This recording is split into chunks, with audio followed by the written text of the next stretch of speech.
Ce texte a été voté aujourd'hui à 66 voix pour, 44 contre. Le Chili aura attendu cette loi 26 ans puisque c'est le dictateur Pinochet qui a interdit totalement l'avortement. Alors les débats ont duré un an, ils ont été houleux.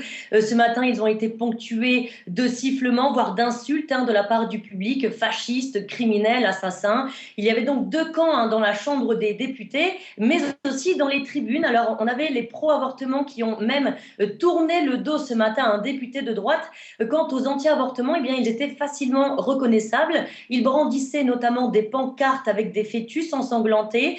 Et certaines personnes brandissaient aussi, regardez, cette petite poupée en latex qui est en fait, qui représenterait un fœtus de 12 semaines. Le Chili est un pays très catholique et tant que la loi n'entre pas en vigueur, eh bien, l'avortement est toujours un crime passible jusqu'à 5 ans de prison pour la femme qui avorte. Aujourd'hui, aucune femme qui a avorté dans les prisons chiliennes, mais une dizaine de personnes pour avoir aidé une femme à avorter. Et donc aujourd'hui a été un jour et un vote historique pour les députés de gauche comme pour Maya Fernandez Allende et les députés socialistes et aussi la petite fille du président Salvador Allende. Écoutez-la.